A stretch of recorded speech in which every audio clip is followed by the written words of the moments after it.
кандай материалдар сатылды? 44 турболардан көптеп сатылды. Онда бүгін тапсырыс беру керек. Иә.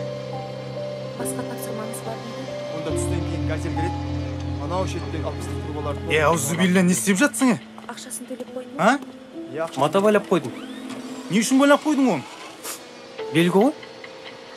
Ширк қой бұл, субханалла. Қандай ширк? Астафирулла, шешіп таста онан.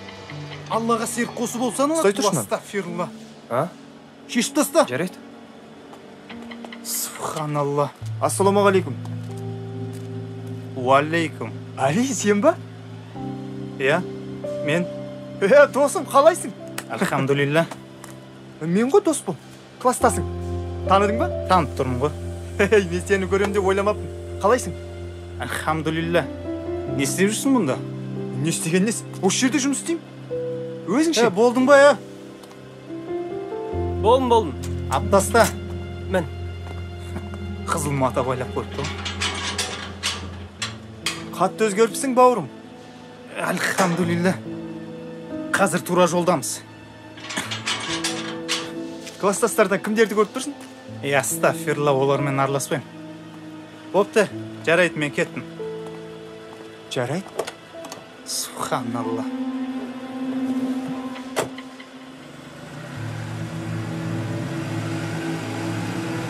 Кім мынау? Класстасым ғой. Қатты өзгеріпті.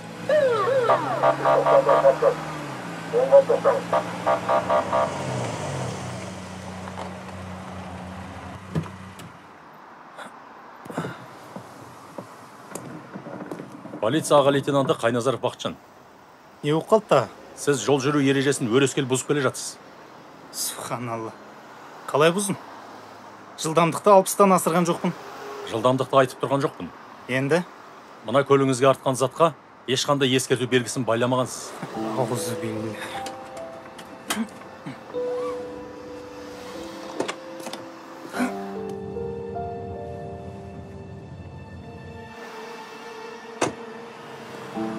Міне қараңыз. Ешқандай ескерту белгілерін байламағансыз. Байламаса не болып та? Әңгіменің қысқасы құжаттарыңыз беріңіз, протокол толтырамыз. Жоқ, конкретно айтшы. Мен не бұздым? Жол жүру ережесінің 593 бабының бірінші тармағын бұзып отырсыз. Егерде көліңізге артқан зат 1 метрден аса ұзын болып тұрса, міндетті түрде мына жерге ескерту белгісін байлап қойыңыз керек. Түсінікті ме?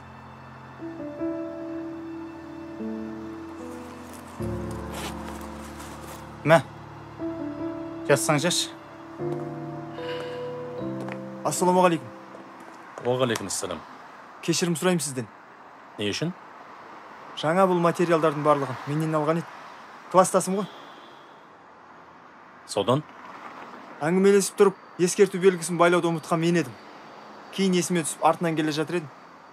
Ол сіздің емес, ана жүргізушінің міндеті. Енді бір жолға кешіріп ескерту жасай салыңызшы. Байқаусызда артындағы көлікке тиіп кетсе не болады?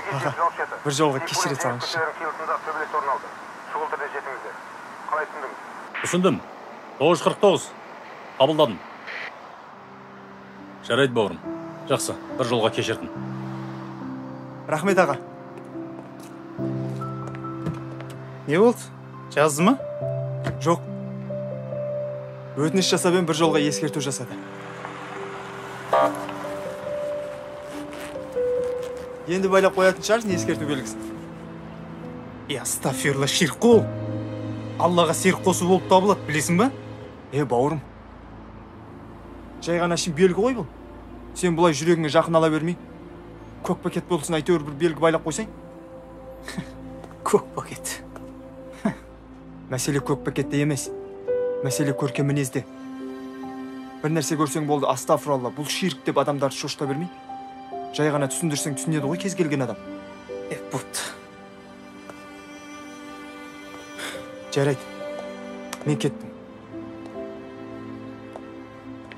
Бауырым, қай нөмірде жүрсің? Баяғы нөмір қос ол. Ол нөмірің өшіріліп тұрады ғой. Жақында қайтадан қосып қойғам. Жақсы онда, хабарласамыз.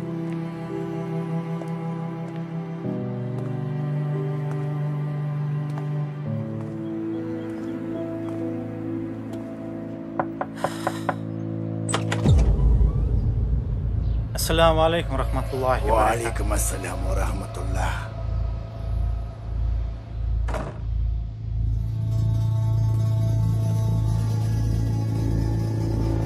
Assalomu alaykum va rahmatullohi va barakatuh. Wa alaikum assalam rahmatullahi wa barakatuh. Gel otur.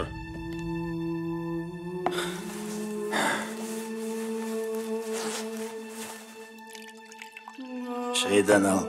Akıy. Жұмыстарың қалай болып жатыр? Elhamdülillah, жақсы. Maşallah. Ali aki. Әкең намаз бастады ма? Жоқ, Мамкаң ше? бастаған жоқ. Оларға қашаннан бері уағыз айтып жүрсің? Сіз айтқан уақыттан бастап. Ауыз билля. Олар нағыз жахилдер екен ғой. Әли ақи, бұл өмір сынақ. Бәрі Алладан. Оларға ескертсең болды. Қабылдамады ма? Ақыретте өздері жауап береді. Қиямет күні әке баладан, бала әкеден қашатын күн. Есікте болсын.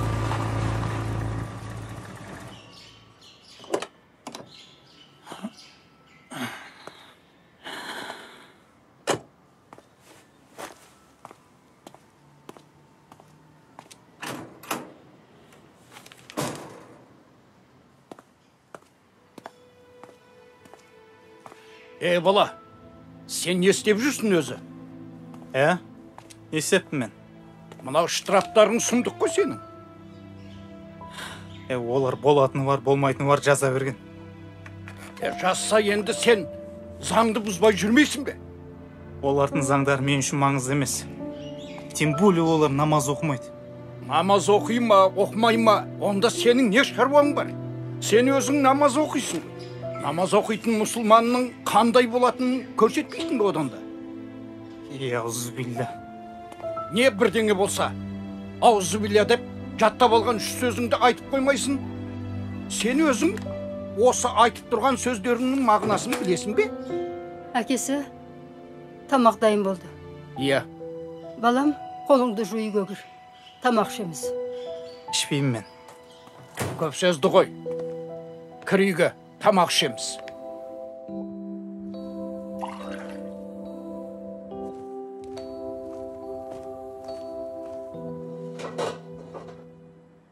Міне. Балам, ала ғой. Ал, бисмиллахир-рахманир-рахим. Аумин. Аумин. Астарың дәмді болсын. Рахмет.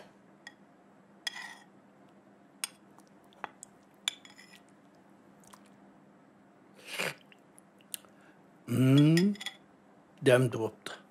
Рахмет. Балам, тамағың іше ғой.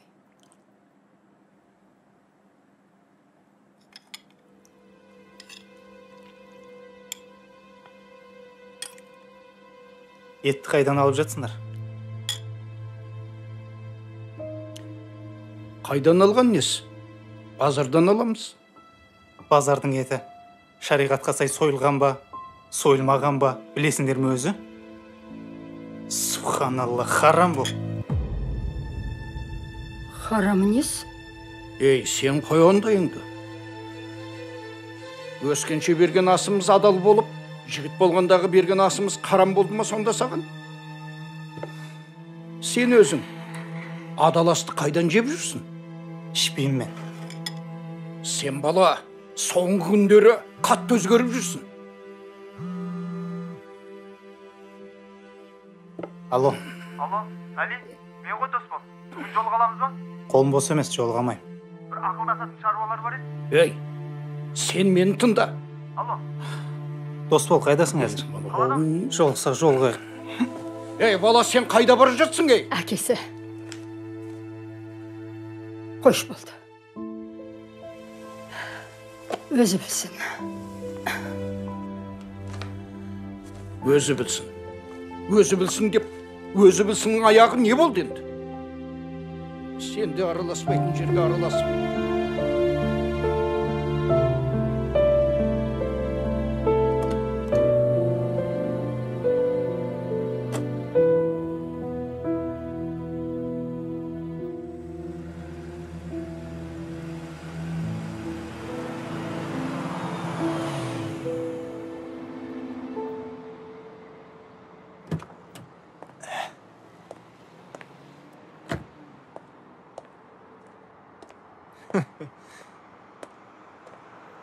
Ассалаумағалейкум бауырым.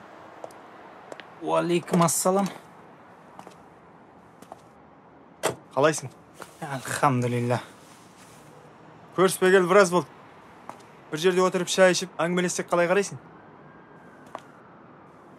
Осы жерде тұра берейікші.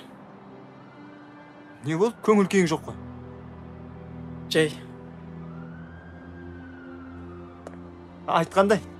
Осы сен үйлендің ба? Иә. Құтты болсын. Естімеппін. 1 жыл болды ажырасып кеттім.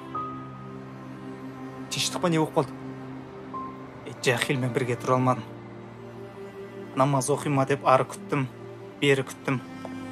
Иман келтірмеді. Уақыт өте талақ беріп, баламнан да бас тартып жібердім. Түсінікті.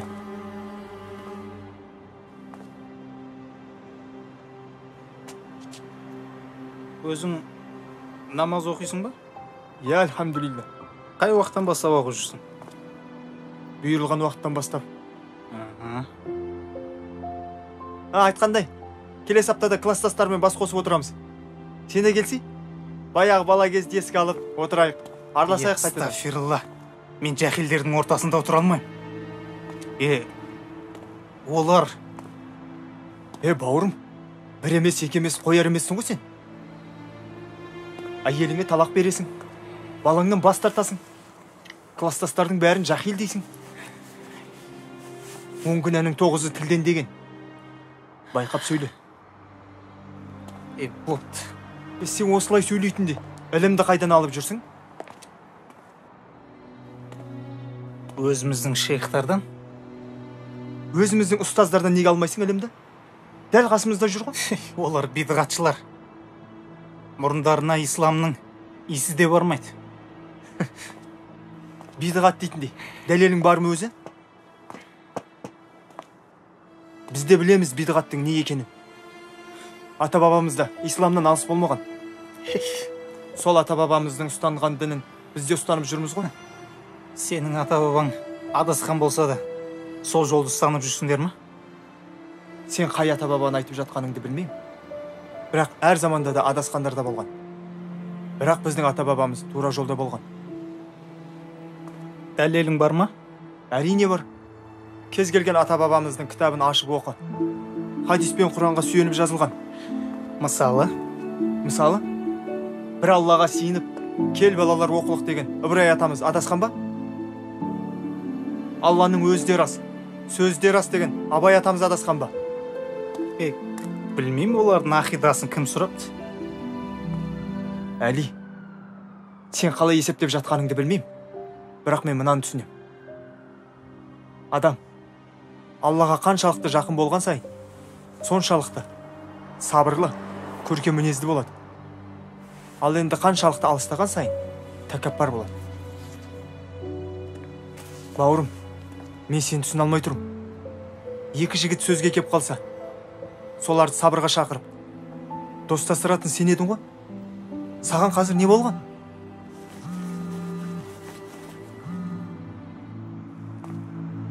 Ассаламу алейкум, рахматуллахи баракату. Абу Мухаммад жинап жатыр. Болды, иншалла, барам. Қай жерде екенін өзің білесің. Ахи, түсіндім ғой. Кешікпе, жарай ма? Ассаламу алейкум. Кетуім керек. Бауырым, қатты айтсам ренжіме. Бірақ менің мына сөздерімді достық ретінде қабылда.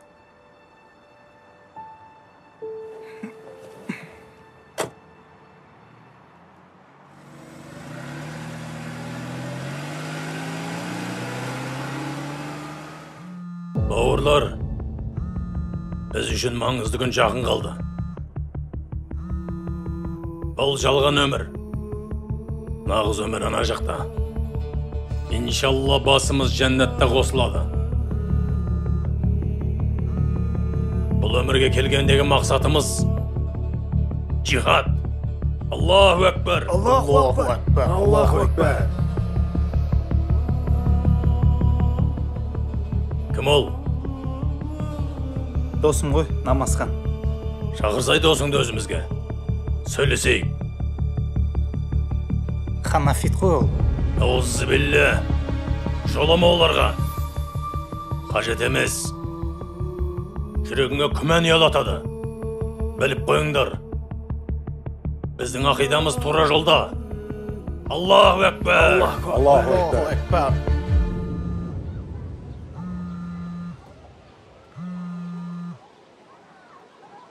Бауырым, көтерсейші трубкаңды. Астафиралла. Сен мені аңдып жүрсің ба не? Аңдыған несі? Жай өтіп бара жатып машинаңды танып қалдым. Не болды сонша қайта-қайта звондап? Звондағанда үйіңдегілер ғой, уайымдап менен сұрап жатыр. Звондаса көтермейді екесін. Бір хабарласып қоймайсың ба? Уақыт жоқ олармен хабарласады. Ата-анаңа хабарласуға уақыт таба алмайтындай. Немен айналысып жүрсің қазір? Немен айналысқанда жұмыс жоқ қазір. Сен мектепті алтынға бітіріп, универді қызылға бітіріп, жұмысшы жүргенің қалай? Бір-екі жерге барғам. Алмады жұмысқа. Қалай алмайды? Олардың сылтаулары көп қой. Балағың қысқа, сақалың ұзын. Енді ұзын ки десе кие салмайсың ба? Астафиралла, уәжіп қой ол. Балағыңды қысқарту уәжіп болса, балаңды бағу парыз емес па? Сен сонда уәжіпке жабысып, парызды тәрк етіп тұрсың ба? Сен білесің ба балаңды тірі жетім қалдырып жүргеніңді?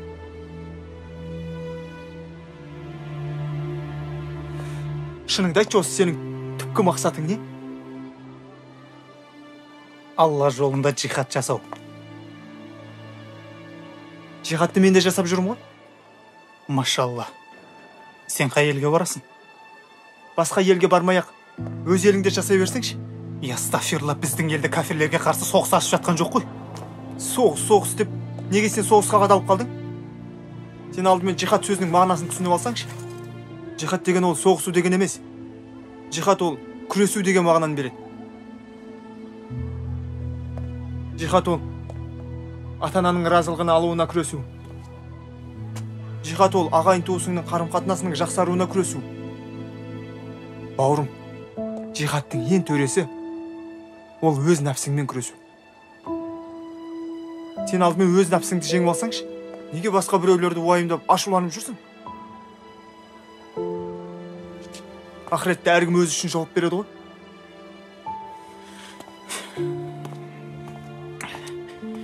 Сендер бәрібір мен түсінбейсіңдер. Бауырым, менің байқауымша сен қазір өзіңнен басқаның бәрінікін дұрыс емес санайсың. Қай хадис, қай аяттан алдың сен өзіңді өзгеден жоғары қоюды?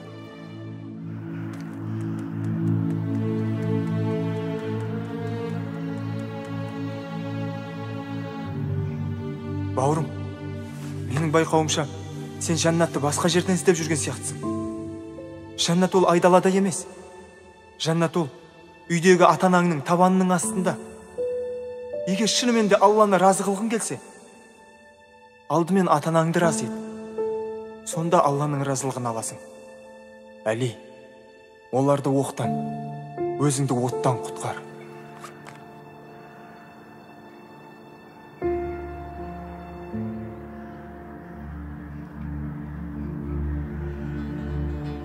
Қиямет күні әке баладан, бала әкеден қашатын күн. Есікте болсын.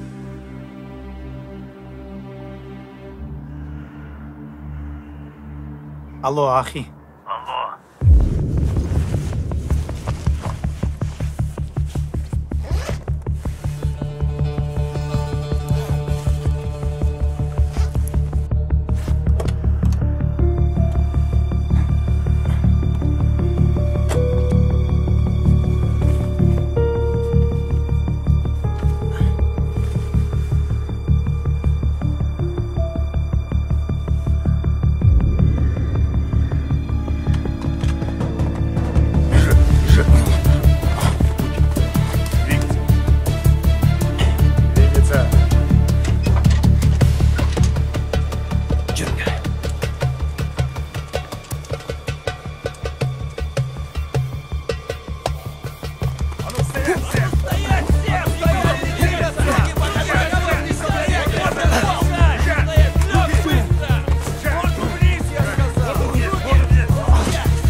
Двигаться. Руки. Руки. Двигаться. Пятый. Объект под контролем. Мен енді бәрін түсіндім. Қай жерде қателескенімді, кімдермен жүргенімді. Бірақ тым кеш болды. Қазір соның бәріне қатты өкінем. Сонда неге өкінесіз?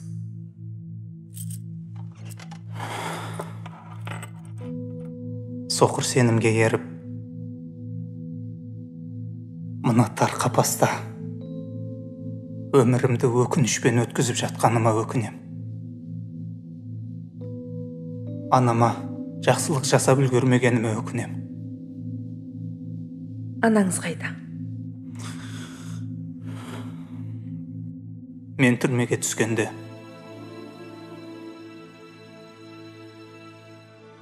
анамның жүрегі шыдай алмай күйіктен бақилық болды.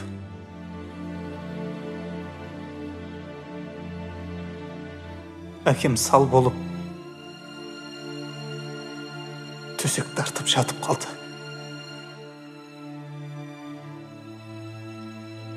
Осының бәрі асыл дінімізді дұрыс түсінбегенімнің кесірінен. Егер сізге басқаша мүмкіндік берілсе, не істер едіңіз?